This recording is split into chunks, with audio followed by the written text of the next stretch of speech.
session kan vi vända. Thank you, Mr. Speaker. On Monday, the Prime Minister's safeguarding minister admitted on the floor of the House that there was a cover-up of the child rape gang scandal. Does the Prime Minister think we should expose this cover-up? Nigel Farage, with characteristic venom, tore into Labour's moral decay on grooming gangs, immigration and institutional cowardice, exposing what millions are already whispering. The system is broken, and Keir Starmer is the polished face of its rot. Starmer, once the proud prosecutor, found himself prosecuted by facts, by fury, and by his silence. This wasn't just Farage versus Starmer. This was Britain versus the fantasy of safe centrism. The polite lie that pretending hard truths don't exist is the same as solving them. And in that crucible of truth, Starmer melted. So how did he manage to answer? Did he make more mistakes by deciding to speak? Let's get into it. Mr. Speaker, this is obviously a serious issue. I oversaw the first grooming gang prosecution, which was in Rochdale more than a decade ago. There is a contrast here because the Leader of the Opposition, when she was Minister for Children, Women and Equalities, never raised this issue in the House in 3 years. Mr. Speaker, the Shadow Home Secretary held 352 external meetings during 20 months. How many were on this issue? Not one. And they failed, of course, to implement a single recommendation for the independent inquiry. Keir Starmer steps up, and what follows is exactly why his critics call him plastic. He begins with the phrase every politician uses when they're about to do the exact opposite of what they claim. This is a serious issue. And then, instead of addressing the actual cover-up accusation hanging in the room like a guillotine, he does what he always does. He talks about himself. Suddenly, it's 2012 again. We're in Rochdale. He's the hero. He's telling the nation how he oversaw the first grooming gang prosecution, like it's his get-out-of-jail-free card. But here's the problem. This isn't a documentary about his greatest hits. It's 2025. The system is still failing victims, and people want to know what he's doing now. Dragging out a decade-old case is not leadership. It's a distraction. Worse, instead of addressing the claim that local councils and officials, many under Labour, covered up abuse, Starmer turned his guns on the opposition. He talks about how they didn't raise the issue, how their Shadow Home Secretary didn't attend the right meetings. It's a low-energy deflection, the kind that reeks of a man who's more interested in passing blame than fixing the rot. And let's be clear, even if everything he said was true, it doesn't answer the question. Did Labour-run institutions fail victims? Were cover-ups allowed to happen on their watch? Why is he refusing to launch a national inquiry to dig deep? He doesn't touch any of that. Because he can't. Because to confront it would mean dragging his side through the fire. So instead, he lectures, he recites numbers, he compares notes, and in doing so, he exposes something devastating. Not just about the party, but about himself. He's not here to deliver justice. He's here to survive it. This wasn't a defense. It was a man clinging to a past achievement to avoid answering for a present disgrace. And that's what makes it worse. Because if the best you can offer victims today is, look what I did 13 years ago, you've already failed them. Mr. Speaker, my position is absolutely clear. Where there's evidence, the police should investigate and there should be appropriate prosecutions. That's route number one. Route number two, we should implement existing recommendations, which did expose what went wrong. They weren't, those recommendations were not implemented by the last government. They're being implemented by this government. We are providing for local inquiries. We're investing more on delivering truth and justice for victims than the party opposite did in 14 long years. What he presents as clarity is the oldest trick in the political book. Break a complex crisis into two neat routes, label them responsible, and hope nobody notices he's just dodged the question. Route 1, standard police investigations, as if that's a bold stance. Of course, police should investigate when there's evidence. That's the bare minimum. That's not leadership, that's legal autopilot. It's like saying, if someone robs a bank, we should call the cops. Yes, and route 2, implement existing recommendations. But let's break that down. These are recommendations that have been sitting around, gathering dust, not because no one knew what to do, but because nobody wanted to confront the political fallout of doing it. And now, rather than launch a full national inquiry, Starmer proposes to recycle old solutions in new packaging. Why? Because a national inquiry means dragging Labour-run councils into the light. It means naming names. It means victims testifying under oath about failures under Labour governance. And that's what he's desperate to avoid. So instead of justice, we get local inquiries. Instead of national exposure, we get fragmented, council-led probes, where institutions investigate themselves and no one is compelled to testify under oath. He throws in the line that his government is investing more in delivering truth and justice than the party opposite did in 14 years. But this is the worst kind of political theatre, scoring cheap points off a scandal involving child abuse. You don't win the moral high ground by comparing spreadsheets. You earn it by doing the one thing Starmer won't: exposing the entire system, regardless of who it hurts politically. In the end, this isn't about roots, it's about evasion. Starmer talks like a man laying out a strategy, when what the public sees is someone terrified of where the truth might lead. Because justice isn't a route, it's a choice. And Starmer keeps choosing safety. Before we continue further, tell us, are you enjoying the video? If yes, please like and share the video and subscribe to our channel for more exclusive videos on the groundbreaking changes happening in British politics. Let's continue now. Mr. Speaker, in the last year of Conservative government, we had a gangs task force that found 500 perpetrators, protecting thousands of victims. We launched that inquiry that he's talking about, but more still needs to be done. It's now 4 months since I asked him for a full national inquiry. Instead, he promised 5 local inquiries. There will be one in Oldham. Will he now... This is the moment the pressure that's been building finally erupts, and it's aimed squarely at Starmer's credibility. The opponent doesn't come with vague criticisms or emotional appeals. She comes with cold, organized receipts, evidence of real action, concrete results. And it's designed to expose Starmer's delay as not just bureaucratic, but deliberate. What's playing out here is a brutal contrast. One side acted swiftly and with impact. The other side, under Starmer's leadership, is still trapped in a fog of promises and process. And what makes it worse is that the delay isn't in some abstract policy area. It's in the investigation of a national scandal involving systemic abuse and institutional failure. This isn't political point scoring anymore. It's an indictment of moral priorities. Starmer is positioned as the man who talks while others protect children. And now, with the spotlight directly on him, he's being forced to answer one very simple but crushing question. What exactly has he done? Prime Minister. Mr. Speaker, we are providing for local inquiries. This is a serious... Well, they've got so much to say now. Why did they not... Mr. Speaker, why did they not implement a single recommendation in the 14 years they had in office? We're taking forward those. There are recommendations already in place about the change that needs to be taken. They sat on a shelf under the last government. We are acting on them. We are providing for local inquiries, and we're investing more into... Starmer is backed into a corner. Again. 4 months have passed since he promised 5 inquiries. Only one has a name. He's asked about the whereabouts of the other 4. And how does he respond? He pivots, not forward, but backward. Once again, Starmer reaches for his crutch, blame the last government. It's almost reflexive at this point. Rather than address why his promises are evaporating before the public's eyes, he starts wagging his finger at his political opponents. They didn't implement recommendations, but that's the problem. This exact deflection was already used in his last response. He's repeating himself because he has nothing new to offer. It's a telling pattern, one that reveals his entire defensive strategy.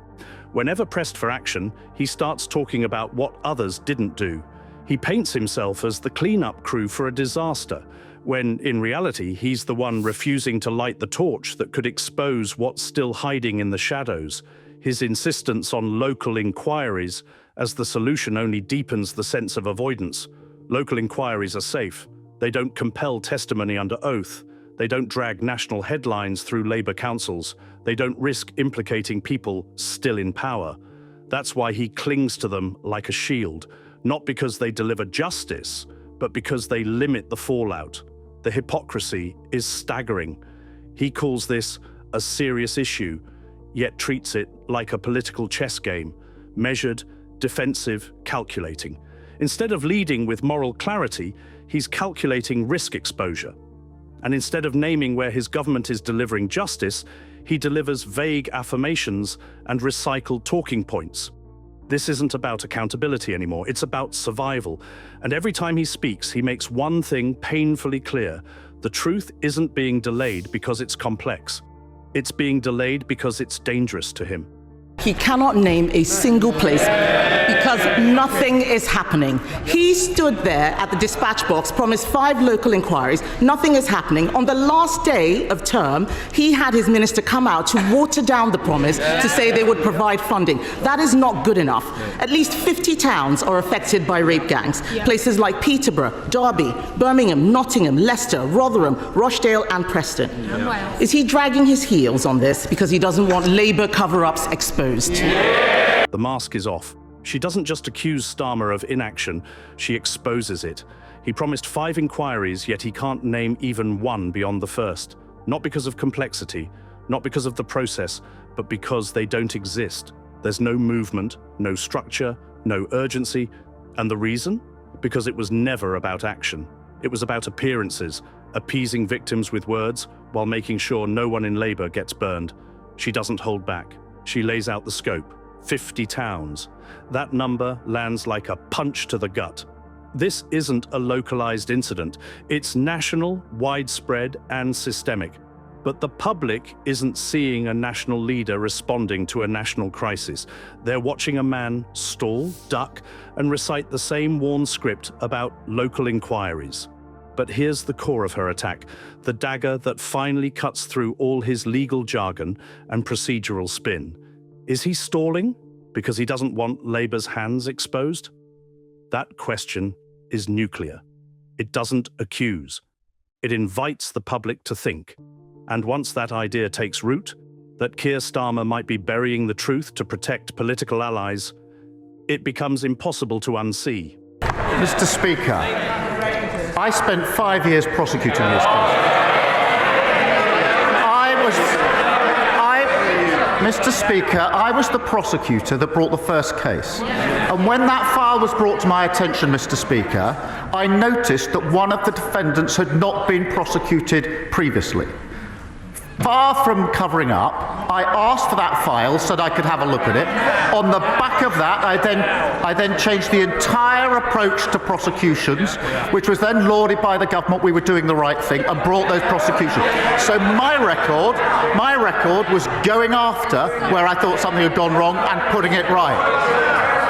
She stayed silent throughout their years in government. And so Here you have it again. Faced with the accusation that he's dragging his feet on grooming gang inquiries to shield Labour councils, his response is stunning, not for what it says, but for what it avoids. Instead of responding to the very real and direct charge that he's stalling national action, he reboots the same tired anecdote. His 5 years as a prosecutor, his work on Rochdale, his noble instincts to reopen a case. But this isn't about then, it's about now. And that's what makes this moment feel desperate. He's standing in the chamber, not to lead, not to protect victims, but to rehash an origin story like a fading comic book hero. He wants credit for what he did 13 years ago, while deflecting from the fact that in the last 4 months, he's done absolutely nothing. What's worse is the self-congratulatory tone. He talks like a man who wants applause for catching one problem in a pile of failures, then pretending the rest no longer matter. But this scandal didn't end with Rochdale. It got worse. It spread, and his response now proves he never evolved beyond that single case.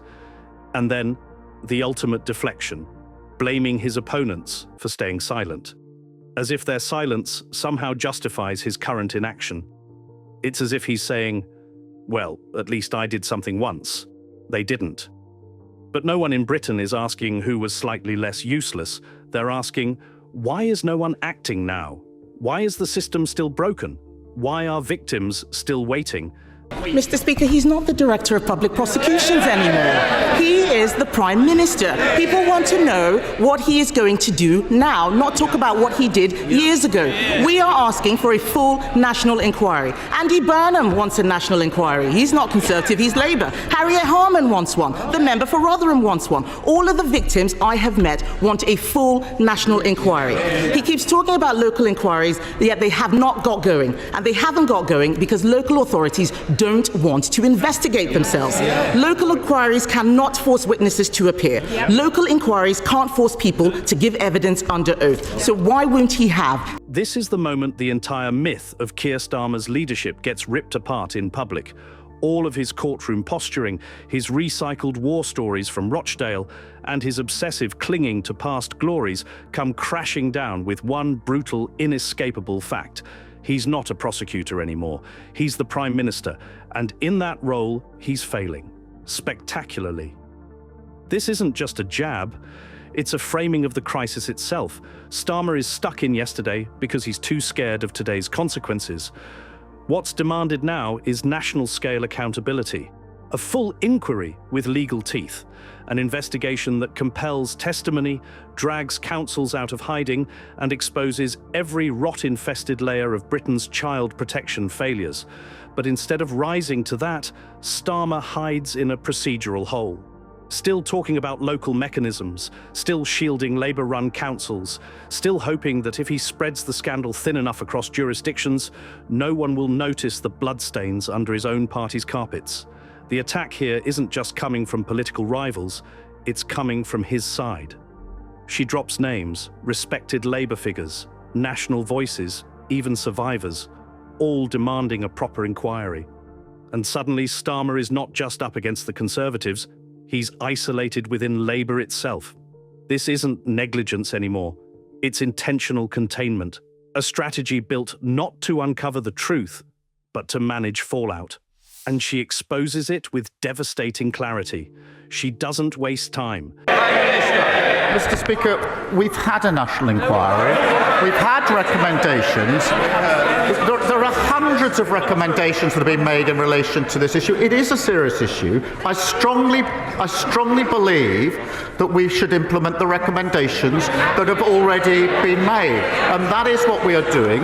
I strongly believe we should listen to victims, and we've been listening to victims on this side for decades and working with victims for decades in relation to what they want, which is local inquiries, and we've set those local inquiries up.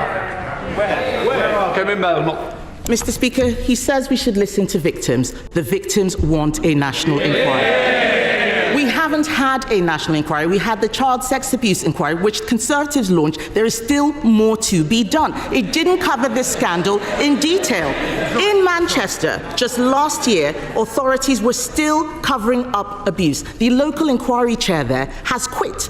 Bradford Council, an area of some of the worst abuses, refuses any inquiry, local or national. Whether it's the streets of Birmingham or the Town Hall of Bradford, it is chaos and cover-ups with Labour councils. When will he show leadership and do the right? She demolishes the illusions Starmer just built. She strips his words of their polish and exposes the rot underneath. Victims don't want local inquiries. They want a national one. She puts the facts on the table. The previous inquiry he references didn't even cover this specific scandal in detail. Manchester still saw cover-ups just last year. Bradford Council, one of the worst offenders, flat out refused any inquiry, local or national. And then she delivers the blow. Labour councils are at the centre of the obstruction. At this point, Starmer looks less like a Prime Minister and more like a gatekeeper, one whose loyalty lies not with the victims, but with the machinery he's desperate to protect. She doesn't need to shout. She doesn't need to grandstand. She just calmly outlines a chain of undeniable, systemic betrayal and then turns the knife When will he show leadership? And that's the echo that lingers. Because by now, it's clear to everyone watching, he won't. Not because he can't, but because he's afraid of what real leadership would expose. Starmer didn't just lose the argument here, he lost the moral argument. And once that's gone, no recommendation, no procedure, no polished line from a past life can save him.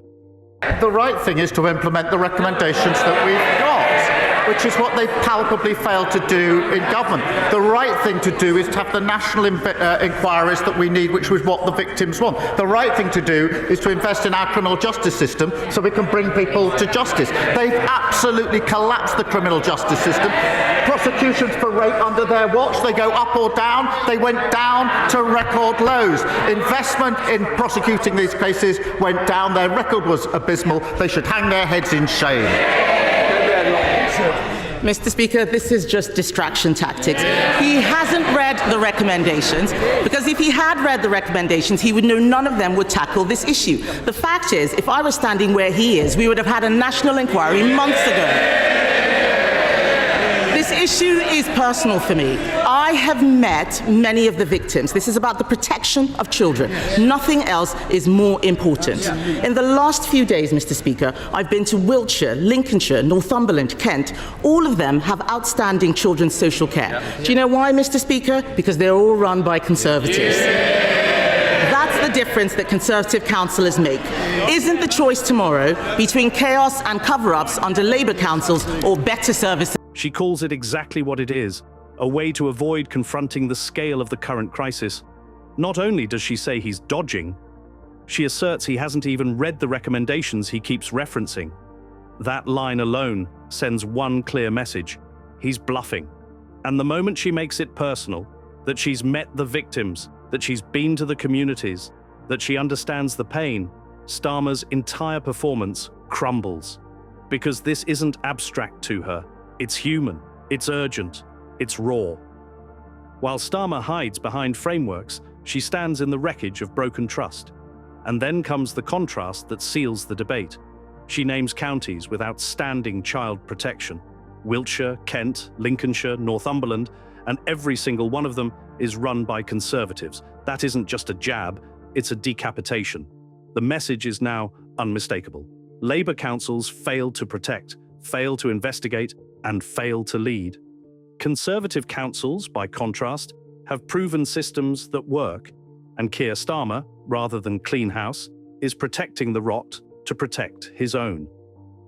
Her final line is the nuclear option. Isn't the choice tomorrow between chaos and cover-ups under Labour or real protection under the Conservatives? She doesn't just question his leadership, she makes it a referendum on whether children are safe in a system he refuses to expose. And that's the kill shot, because by now it's not a debate about who did what in 2012 or who read which document. It's a simple, horrifying question. Why is the Prime Minister protecting institutions more than he's protecting children? Do you think he wants to help the kids? If yes, why do we see nothing happening? Let us know in the comment section. Will he get away with this? Do you want to watch more videos like this one? If yes, please like and share the video and subscribe to get more updates on British politics and how events are changing it. Until the next video, stay tuned.